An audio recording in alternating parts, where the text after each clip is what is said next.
مقصد یہ ہے کہ پوری دنیا محبت کی لپٹ، اس لیے تو قرآن عظیم الشان میں اللہ تعالیٰ فرماتا ہے والذین آمنوا اشد حبا للہ، مومن تو دراصل وہی ہے جو اللہ سے شدید محبت کرے۔ آپ صلی اللہ علیہ وسلم نے فرمایا ہے کہ مومن وہی ہے جس کو اپنی ذات سے، اپنے والدین سے، اپنے بچوں سے میں جب تک میں پیار نہ ہو جاؤں مومن بن نہیں سکتا۔ پھر اسی تناظر میں نے بات کی تھی، اور پھر عشق کا ریگولر بھی تین ہے کہ اللہ اور انسان اور شیطان، یہ جو ہم کہتے ہیں یہ ٹرینگولر ہے، یہاں اللہ اور یہ انسان ہے اور یہ شیطان، یہ جو ہم کہتے ہیں کہ یہ عاشق ہے اور یہ معشوق اور یہ رقیب۔ یہ رقیب دراصل اللہ کا صفاتی نام ہے، رقیب نگہبان محافظ، لیکن جب ایک کے نگہبان دو ہو جاتے ہیں وہاں پر مسئلہ بن جاتا ہے۔ قرآن اس کا ذکر بڑے پیارے الفاظ میں کرتا ہے۔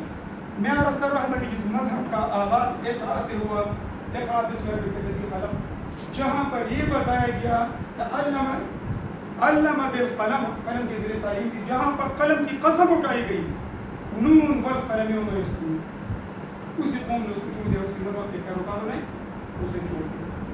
اب آدھے اس طرح میں آج بتاؤں گا کہ ادب جہاں ترقی کرے گا، جہاں پر اعلیٰ ادب تخلیق ہوگا، سینس ترقی کرے گا، جہاں ادب ختم ہوگا سینس کی ترقی رک جائے گی۔ یہ دعوے سے کہہ رہا ہوں، 10 منٹ تصاویر نہیں کر سکتا کیونکہ ٹائم کم ہے، اور اگر یہ ہے کہ اس پر بیس ڈائلاگ ہو جائے مختصر بھی ہے، تو یہ جہاں دنیا نے ترقی کی ہے، جہاں سر سید ہے، جہاں انہوں نے اسپیکٹیٹر، کیٹلر اور جنٹلمین جیسے میگزین پڑھے ہیں، جہاں انہوں نے اسٹیو ایڈیسن اور جوزف کو پڑھا ہے، تو انہوں نے کبھی ہمیں ایس پی اے بی میں یا سیپل پیٹر ایڈوکیشن ویلیشن میں یا کسی چیز میں نہیں کہا، انہوں نے ادب کے ذریعے آگے بڑھا ہے۔ یہ نہیں کہ میں سینس اس کا نفی کرتا ہوں۔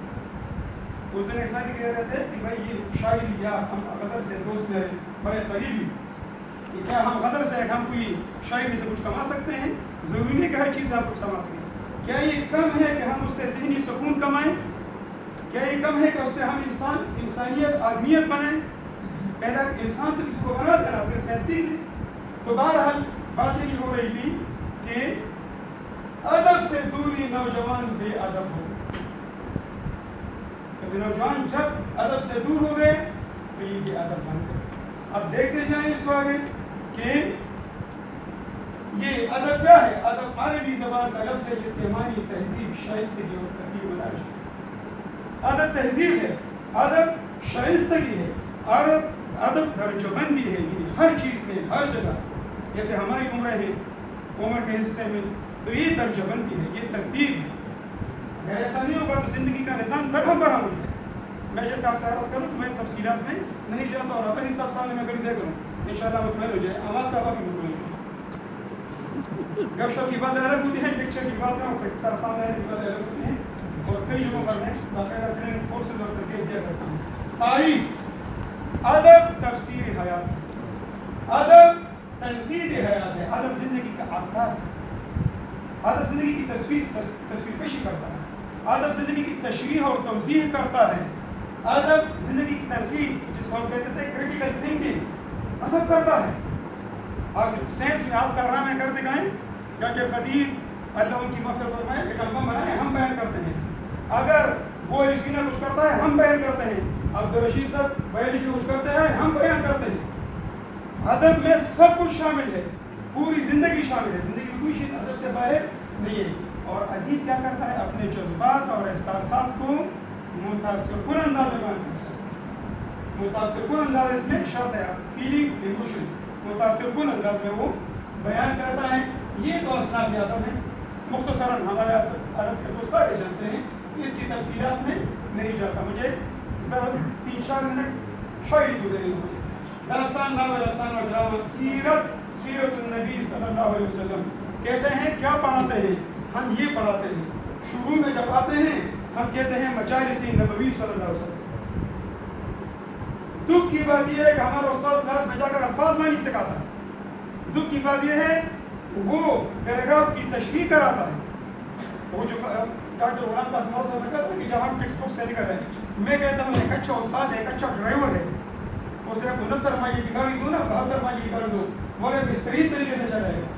और बुरा और नाकाम उस्ताद, नासमझ उस्ताद, जिसके स्किल नहीं है, जिसकी महारत नहीं है, उसे आप उस ड्राइवर की बने उसे आप मर्सिडीज दे दें, उसे BMW दे दें, उसका बेड़ा कर देगा, सत्यानाश कर देगा। तो अदब में हम ये पढ़ाते हैं ख़वातीन हमारी बहनें सामने बैठी हैं, ये पढ़ाते हैं औरतों के हकूक़। क्या ये अच्छा नहीं है कि बच्चे शुरू से पहचान लें, लड़के पहचान लें, लड़कियों को पता चले कि हम ये आपको पढ़ाते हैं, आपके हुकूक ये हैं, हम आपको ज़िंदगी सिखाते हैं। मैं अक्सर अपने तलबा से कहता हूँ, हम आपको ज़िंदगी सिखाते हैं, ज़िंदगी सिखाएंगे, इंसान बनाएंगे, उसके बाद आप सेंसेस बेशक सीख लें। ये शायरी का हिस्सा आगे जो है अहले यूनान कहते हैं, अहले यूनान क्या कहते हैं, नब्ज़ और शायरी तो ऐसी चीज़ें हैं जो हैरान कौन असरात। शायर जब चाहे हंसाता है, शायर जब चाहे रुलाता है, शायर किस तरह इस तरह पर नचाता है, हंसाता है, रुलाता है। जाकर तैमूर आते हैं तो क्या है कि फिर हम सामने झूमते हैं, फिर हम क्लेपिंग करते हैं, हम अपने काबू में नहीं रहते। यही शायरी का कमाल है।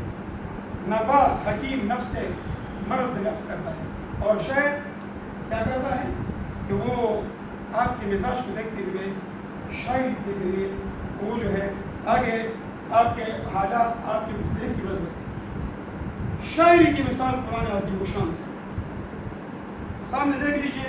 मैंने इसमें ताउन लिया है इसकी इस्लाह के लिए, तहकीक करने वाले लोग हैं इस्लाह के लिए। शुरू में जब ये प्रेजेंटेशन आ रही थी, मेरा ख्याल था कि अगर मुझे तहकीक कर दी जाए तो इशारा बेहतर होगा। मैंने इसे कभी रिक्वेस्ट नहीं की कि देखते हैं क्या होता है, किस्मत में क्या चीज़ आती है। और रज़ा जो है तकदीर पर, रज़ा बिल तकदीर, ये ज़बरदस्त चीज़ है कि अल्लाह जो चाहता है बस बेहतर है, ये मेरे हाथ में बेहतर है।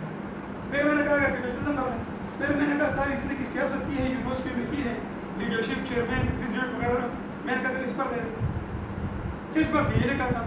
सलीम से ज़रा मैंने इस्लाह की क्या मैं ये दुरुस्त है, इन्होंने दुरुस्त करके व्हाट्सएप से भेजा, मैंने ज़ुबानी इनसे नहीं कहा, मैंने कहा मुझे लिख कर भेज तहकीक की। जब बाजार उकाज लगा करता था मक्का मुकर्रमा में और 1 महीने के लिए लोग इकट्ठे होते, सामने तजारत इदारे सब कुछ होता था, फुल लतीफ़त होता, गैर लतीफ़त होता। उसमें आखिरी दिन मैं खातून करत इस्माइल को गया, खातून ज़रा देखिए अल्फाज की जादूगरी है, अल्फाज का सेहर है, अल्फाज की शाइस्तगी है, अल्फाज का इंतखाब है।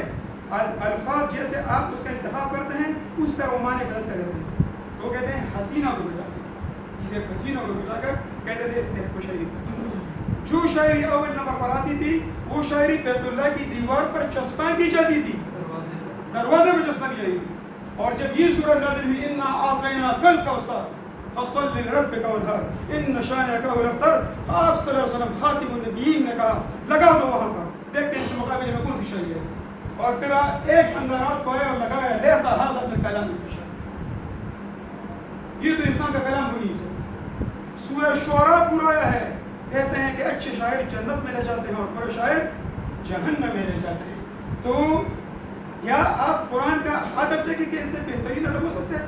क्या कुरान से बेहतरीन कोई अदब की किताब हो सकती है? बेहतरीन लिटरेचर जहाँ दास्तान है, जहाँ नव या अफसाने है, जहाँ कहानियाँ, जहाँ हमें क़ससुल कुरान और क़ससुल अंबिया में सारे करते हैं। आप कहीं पढ़ सकते हैं इज़ा ज़ुलज़िलतिल अर्ज़ु ज़िलज़ालहा व अख़रजतिल अर्ज़ु अस्क़ालहा व क़ाल इंसानु मा लहा। जब कहते हैं इज़न नुजूमुन कदरत इज़ल बिहारु फुज्जिरत अलिमत नफ्सुन मा क़द्दमत व अख़रत, ये क्या है? तो ये सारी शायरी है। आप देख लें कि काफ़िया रदीफ देख लें, हैरान रह जाएंगे। अब यहाँ आते हैं कि उस्ताद क्या करते हैं, जो बात मैंने कही, उस्ताद क्या करते हैं, क्या करना चाहिए। बच्चों के इस हालत पर हम ले आए, हमने असल छोड़ दिया, हमने बात छोड़ दी, हम किताब तक महदूद हो गए। देखिए हमारी फर्स्ट टाइम ने चूंकि आदमी, क्या आपने भी मिसाल की है, अब इसे कहिए क्या आपने कहा है इलाहुल्लाहिल काज़िबीन अस्सदिक़ युंजी वल काज़िब युबरी, अपनी मदद है और तो बेवकूफ है। क्या आपने ये नहीं सुना कि हुजूर सल्लल्लाहु अलैहि वसल्लम ने फरमाया मुझे आयशा बहुत पसंद है, मैं उससे मोहब्बत करता हूँ। बड़ी महफिल में मैंने एक दिन बड़ी महफिल में गए थे, मुझे अपनी बीवी बहुत पसंद है, वो अल्लाह मुझसे बहुत लोग मुझ पर भी अजीब कर रहे थे कि ये देखो बड़ी महफिल में। मैंने कहा या सल्लल्लाहु अलैहि वसल्लम ने फरमाया جب صحابہ کرام نے ان کا راز جان لیا، جب انہوں نے کہا کہ جی میں آپ سے پوچھا تھا کہ سب سے زیادہ پسند ہے، آپ نے کہا عائشہ.